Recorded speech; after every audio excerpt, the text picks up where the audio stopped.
Nomad Podcast. Hello and welcome back to another episode of Norma Podcast. And today I have the wonderful AZA, or she also goes by the name of Sheila. I hope I said that right. Joining me. So basically, today's episode is about her joining us for sharing a very cool and interesting project of hers.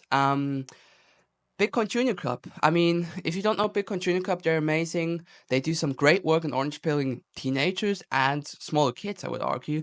And basically, Shara shares her story of how it all came into place and also her rabbit hole story, how she got into Bitcoin, and also the thing behind the names, like she calls herself Atsa, be yourself, or Shara sometimes. So she also shared that story kind of it, why she has so many names. I hope you enjoy it. First of all, Merry Christmas. If you're watching this, this is like 5 days after Christmas. So, Merry Christmas and have a Happy New Year. And let's get right to the episode. So, hey guys, and welcome back to another episode of Nomad Podcast. And today I have the wonderful Celia, aka Atsa Be Yourself from Twitter, joining me. And Atsa, oh no, Celia, sorry. Now I get confused, you know? Normally, I start the episode, every podcast episode, with people introducing their Bitcoin story, how they got into Bitcoin, their rabbit hole story, basically. So, would you like to do that and also introduce yourself? Maybe Yeah, cool. so people don't get confused. Cool. And then no worries. I mean, I'm not surprised that you're confused because I do have actually like 5 or 6 different names and nicknames. And this is also related to my Bitcoin story. If, for example, we are not in touch anymore, but if you call me a specific name, I can more or less recall when you've met me in my, let's say, Bitcoin journey. So yeah, but yeah, thanks for this invitation, for this opportunity. So yeah, Shela or Shelale, this is the full name, which means waterfall in Turkish. Aza is just like made up thing because it's easy for many people to say. I will not tell the story behind this. Yeah, so the Bitcoin story of mine is actually not that easy to explain. I don't really remember the entire story. I do have like some moments that I do remember, but the entire story not. And for me, it's also anyway kind of like a journey, you know, like you get on a train and then it just takes you different places, and so many things are happening in the space, changing, developing, adding, expanding. Also, you can, I believe, the deeper you go, you can understand many different aspects and topics around. So, let's say from Bitcoin, you can go into the history, politics, um, I don't know, food, health, whatever, education. So yeah, it's like a journey, never ending journey. But some touch points, I think for me, long story short, it was finally 2017 when I put enough attention. So because of the block size wars, I started checking why some people are trying to change something, why actually the Bitcoin is designed the way it should be, why we need smaller blocks, like how it's created. I read the white paper a couple of times and tried to really like understand the logic. And also like, yeah, what triggered me was that, yeah, this sneaky event that they tried to implement, the not the segwit, but the other variation, and then it got refused. So I started, yeah, digging deeper and deeper and deeper and understanding more. And I spent hundreds of hours of yeah, podcasts, books, and not necessary about Bitcoin only, because that were not that many things. So like, yeah, a couple of guys, like for example, there was the Kaiser's report, still with Max Kaiser. It was a completely different thing right now than right now. Also, like Simon Dixon was doing a couple of things. One of the OGs, he is not that much now in the Bitcoin space, but he was one of the first guys who, with Max Kaiser, went to the Bitcoin meetup in Prague ever created. Like, yeah, but mostly it was like something about, yeah, politics and let's say yeah, the history of money. So I read many different books. I listened to many different podcasts, also like the anarchy cyberpunk side of things, because this is closer to my heart. And then from now on, I'm in there. So as I said, never ending journey. Okay, cool. Um, so is it just you then who is into Bitcoin, or also your family, or are you kind of the crazy guy who is into Bitcoin and no And one else is? I mean, maybe I am a crazy guy girl for some people, and I've always been probably a little bit different in a sense, which also has its advantages. Like, I'm not, yeah, I'm pretty straightforward, and I just speak loud what I think. So in this sense, maybe I can be coupled a little bit crazy, but it's my entire family. So I don't have such a big family like you, and this is awesome. Like, you know, when I first learn about your brother and then you and then your mom, and I connected the dots. I'm like, oh wow, this is amazing. I would love to see more families like this. So I have small family, but we what I mean, it's like me and my husband, or my partner friend. So we took this journey more or less at the same time. We took it on our own, in our own pace, reading and listening to different stuff. But then once in a while, we were sitting and discussing, which also helped us to understand things better, and also to let's say, move faster in that journey. My further family, which is like, let's say, my dad, aunts, grandmas, and so on, are aware of Bitcoin. They are, I would say, hodlers, but not active Bitcoiners, though they support. And I think what convinced them is seeing that I'm happy, I'm satisfied, because I work Bitcoin only. So they see that what I'm doing brings me satisfaction, and then they can see some results, especially if I show what I do, how I do from different projects. Yeah, it shows them that Bitcoin is not only money. uh, One of my grandmas, she is I call her, she's almost 90, but she's like conspiracy theorist, Bitcoiner. Yeah, a very cool lady, refusing most of the crazy narratives that are happening around these days. She's like active internet user, and yeah, so she is the closest to be like a bitcoiner in her mind, but she told me like, come on, you taught me how to use the smartphone and do the internet shopping, please don't explain me more about this bitcoin thing, because I will die soon anyway, so you can buy for me. But yeah, yeah, It's too much in a sense because we explained it to my grandparents as well, but we just said, listen, it's I, I even use the word magic money because for me it's sometimes magic, you know. yeah, But I just told my grandparents, listen, Bitcoin is a digital currency, peer to peer. It's no one can control it. You control it. It's basically your really your own money, and we help them buy their first Bitcoin. And every time they call us, oh look, the Bitcoin price just went up. My portfolio just went up, and yeah, I think my grandpa bought like 150 bucks in Bitcoin, and now it's like at 300, like double yeah, the, double. So uh, that's kind of cool because to be honest, my grandpa, I mean, if we talk about certain stuff we like, it's mostly history because mhm, that mhm, that's what he likes, you know. But yeah.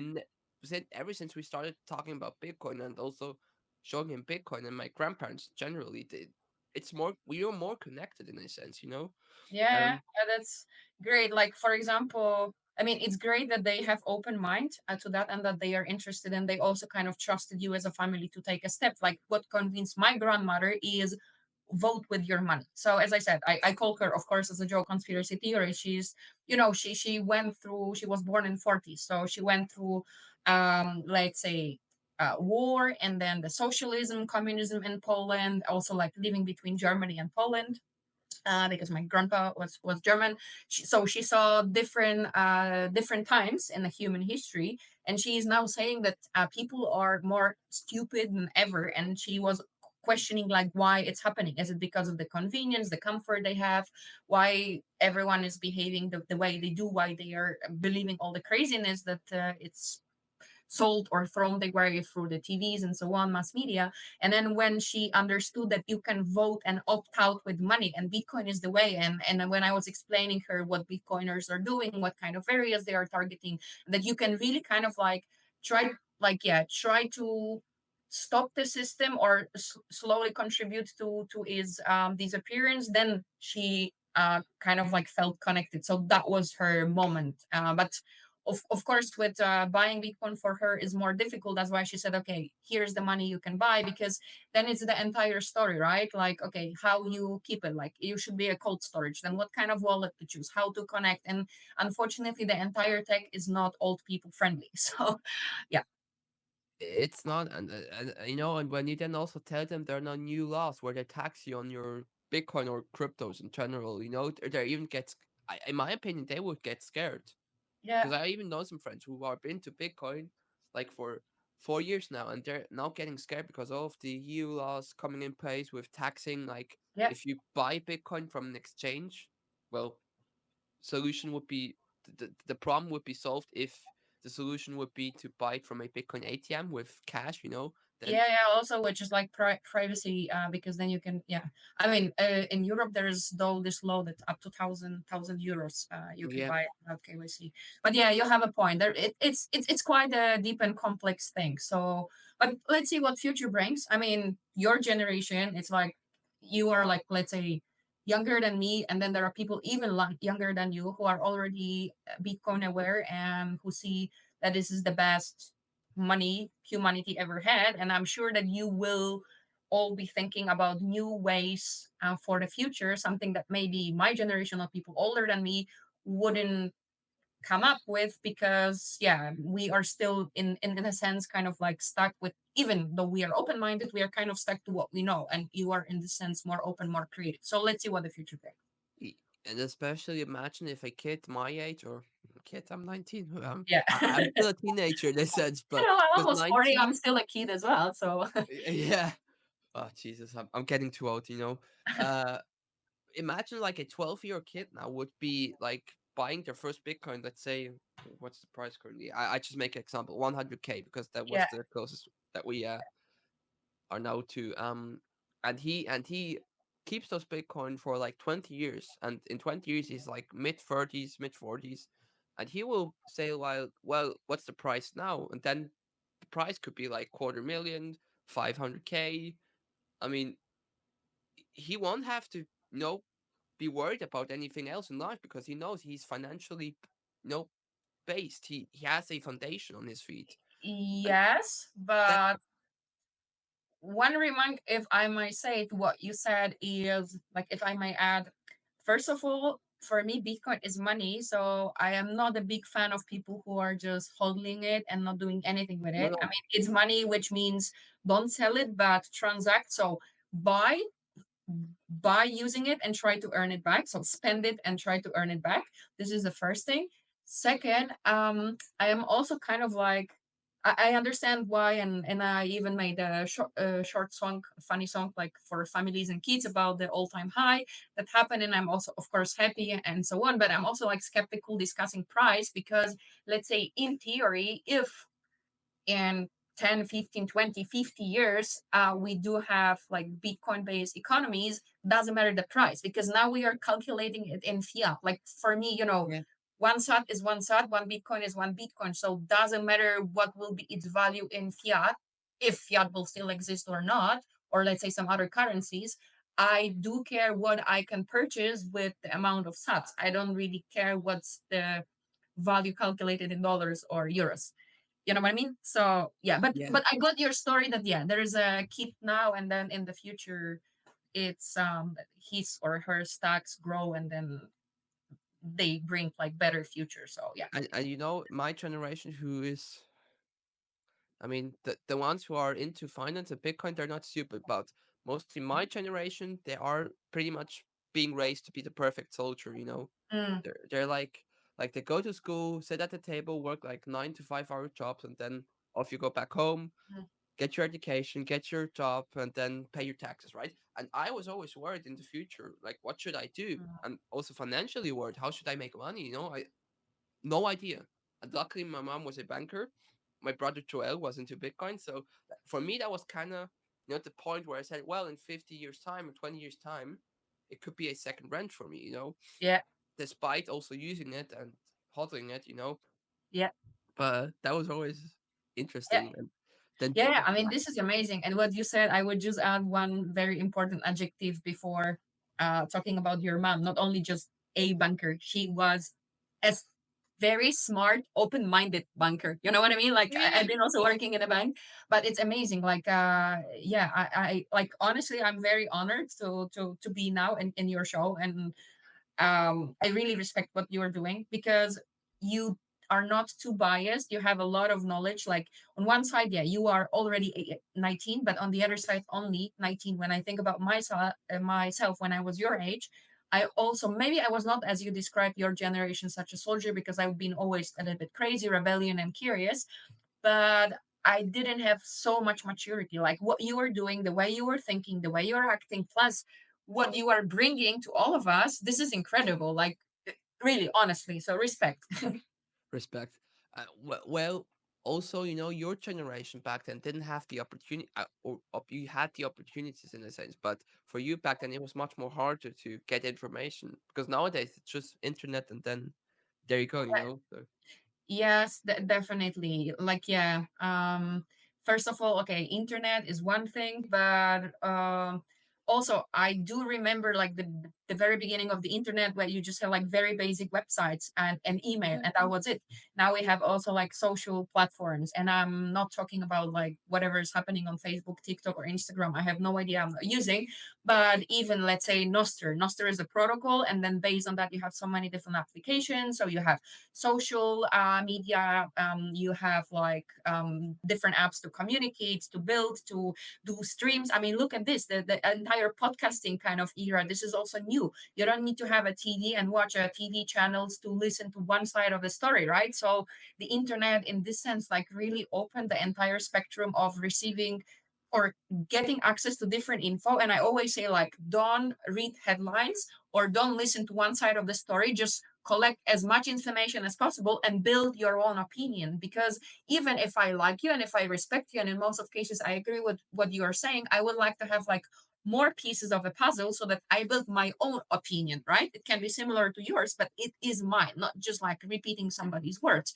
So yes, you have a point. Your generation, but I'm still alive, so I still have access and I know how to use. But your generation, in this sense, is more lucky because many things you can achieve much easier if yeah. you know again how to think and how to use these things. Because in theory, instead of doing your podcast, the amazing stuff that you're doing, you could be also just spending hundreds of hours on TikTok, right?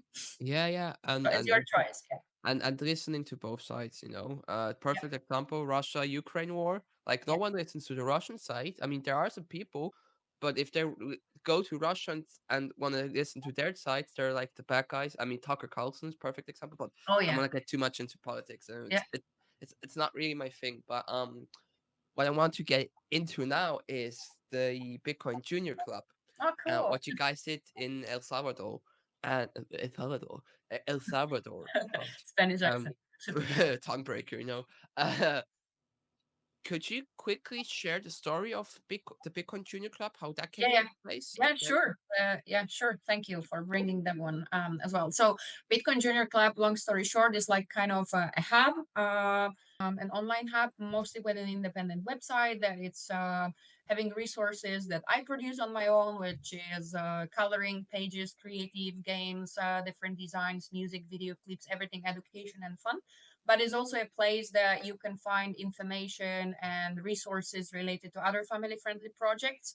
And in theory, I want to also make it, let's say, co-run by teenagers and kids in the future. So let's say, imagine you have your podcast, but maybe you would like to um, have a couple of articles because you have interesting thoughts, but you don't feel like writing. So you can even send me some voice notes, and based on that, I can produce like longer content in a written format. Or you like memes, or you like drawings, or whatever. But again, you don't have your own website. It doesn't make sense for you to have one, or you have one but you would like to have an extra resource that people that it's just getting distributed. So that's one side of the Bitcoin Junior Club. Its goal is to educate and bring fun, and it's not only Bitcoin. I would say it's like all things creative and thinking, because thinking is important. I think I believe that the moment we stop thinking for ourselves, even Bitcoin cannot save us, because you will not understand its whole potential.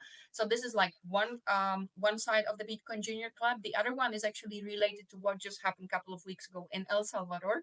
So I want in the future to start creating some kind of camps or gatherings for kids and teenagers. So teenagers, let's say, on young adults, so people like your age could be guardians and helping younger kids to run different projects in the style of unschooling. I do have an experience running summer camps for kids in the not traditional way from the past, so I want to recreate it. I want to also bring the younger communities together.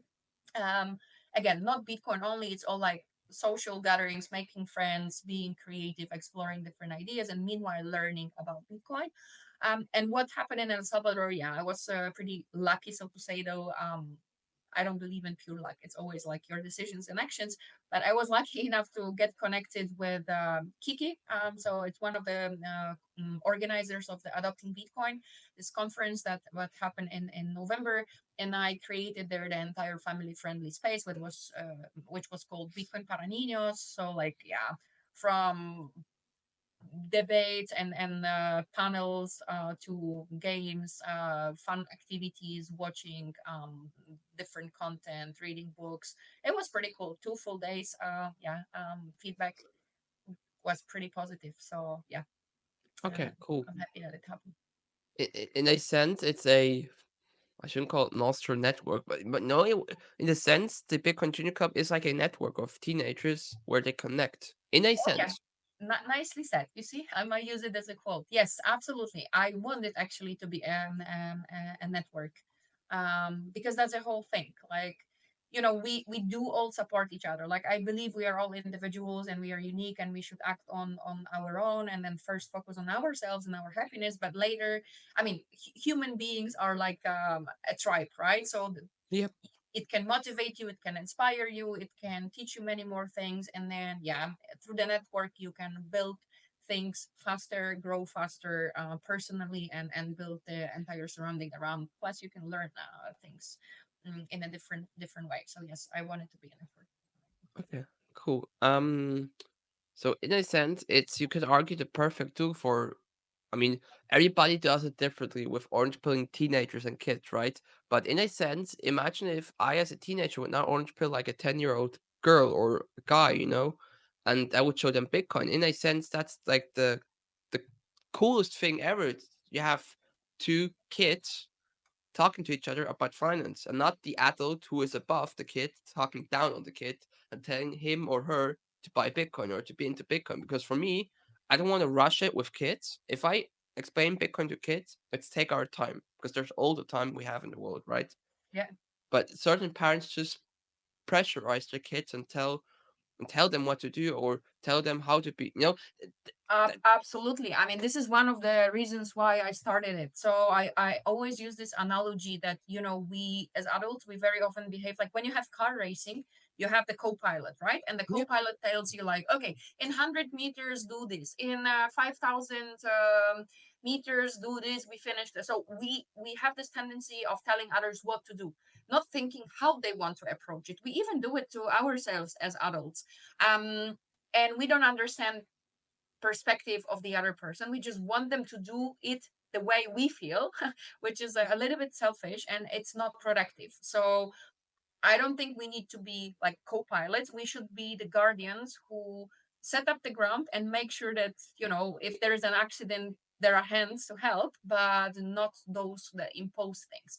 And also when it comes to like content, for example, for younger generations or generally to people, I think most of the existing things are just boring. I mean, with full respect, not everyone likes reading books, and also not everyone like why kids are, and this is a feedback directly I got from younger people, usually teenagers. They say like, why should I be interested in better form of money if I'm not interested in money at all? hmm So okay, Bitcoin is money, the most beautiful form of money, right? But maybe we can approach it from some other way. Maybe we can show it in a practical way. Maybe we can integrate it with some fun stuff. So there's an entire spectrum, and if we have like more people, the bigger variety, especially like different age groups mixed together, the better it is that they can communicate and exchange ideas and inspire each other. cool, cool. So, wow. In a sense, it's really cool what you guys what you also did with El Salvador, because especially kids in El Salvador. For me, generally, education is important, but the real education, not the faked education that we get sometimes in school, where they teach you only one side of the history, which is always the winning side. They also show we should also show the losing side. And for me, education is important, especially financial education. Like in my family, we always had this. Oh gosh, I probably mentioned it so many times now, but my mom always said if you want to buy something, let's say it costs $50, you have 150 on the side. So one third, two third rule. And Yeah. I still use that rule today. She always laughs at me and says like, you see now why taught you the real education, the financial education, Mm. that part. And I was like, yeah, now I know. Thank you, mom. So so it always gets me every time. I always get. Sometimes I get mad at myself. I don't know why, but yeah. Um, I wanted to say Atza again. I'm gonna say Syria. Syria. No, not Syria. Shella, yes. Shega. Just Oh gosh. yeah. Oh, I can't speak today. It's not my No, no, day. no. I Shega. mean, So it's yeah. where It's not can easy people name. That's why I find? have this AZA thing, which is much easier. So Okay, okay. Then is it okay if I call you Asa then? Because yeah, maybe. yeah, yeah. Okay, Absolutely. Asa. So where can people find you then? Are you on Twitter, Nostr, LinkedIn, Instagram? Probably. I would All of assume them. on No, Twitter. Instagram not. No, I'm not using anything from Mark Zuckerberg. Not anymore. So yes, Twitter, LinkedIn. Okay, LinkedIn is also not a great, let's say, not having great ownership, but I'm there as well still. So LinkedIn, Twitter, and Nostr. So what I would say, because I do work on a couple of different projects, it's not only Bitcoin Junior Club, it's also like Bitcoin Film Fest and a couple of other things. So my Twitter and LinkedIn are not that full of my own thoughts. Noster is really like me. That's why I have this extra to AZA to be myself. So Noster is probably the best source. If somebody wants to find me, they can use any of these platforms, send me an DM, and then I will just direct them to the channel that is mostly used by real me. Okay. And it's reflecting what I do and how I do. If somebody is interested in Bitcoin Junior Club, so like specifically things related to kids and families, they can go to the website called bitcoin 4 as number youth.com, or again Twitter and Nostr, because Bitcoin Junior Club, and then you will find content that is getting published in there. But the website is the biggest resource. I'm not publishing that many posts Okay, cool. for that project.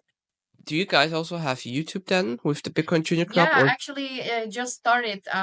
So there is a YouTube. There are only like two songs, and that will be mostly the goal, just to produce like different music that you can learn, from or listen to while learning different things. So I would say it's like family content, teenage pop as well, rock. This kind of stuff. Later, I'm planning to have some sessions. So hopefully, you and your mom, maybe your brother as well, will be one of the guests, where I want to listen to your stories, but from the perspective of what you even mentioned a couple of times in this episode, like how you learned about things, how you see the world, like how your family got orange peel, why. So yes, it will be not like a podcast, but just more like gatherings. Yeah, but probably this will happen in 2025. So yes, there is YouTube once again to answer the question, but mostly for now it has just music, and it will continue like this probably until Cool, Q2 2025. cool. And there is So also wave for music. okay, cool. So wow. That's really cool. As the first time I met you in Madeira, I was like, "Who is she?" I know her because Joel told me about my brother told me about you. That your guys also talked. I think, right? So Yeah. and I was like, it doesn't matter who she is. I like her energy because you were like, like I'm an active guy, so I always jump around. I always talk a lot. It's maybe it's a curse, but maybe it's also a blessing in a sense. Yeah. And I was like, Mom, let's talk to them. Let's talk to her. Let's talk to her and her husband. So, but yeah. That's cool. Thank you. But the funny thing is, like, when I think on LinkedIn, actually, when I for the first time I saw some of your content, it was LinkedIn. And Hmm. then I was listening to one short from your interviews, and I'm like, come on, this guy is very young, but he looks very similar to Joel. I'm like, are they family or not? And then I Yeah. think I even sent him a message like, is it your brother also doing podcast, because they have this rabbit stories, right?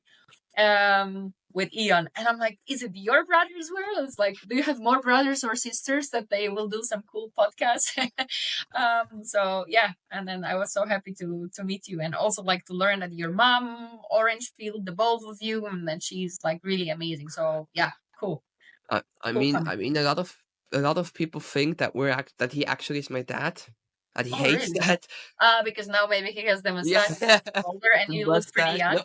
I also get my mustache now and my beard, but you can't see it Okay. because of the sunlight, so Yeah, and you it's were like true. more blonde, right? Yeah, yeah. So, but Yeah. yeah, Atsa or Sheila, I think I Yeah. said that right this time. Yeah. Thank you for joining me today. And people, this was another episode of Noma Podcast. I hope you enjoyed it. Atsa, it was a pleasure to have you. It was very nice to have you. Um, Hopefully see you soon at the next conference. And if Hopefully, yes. not, I just text you. Or Yeah. we can just have like a FaceTime.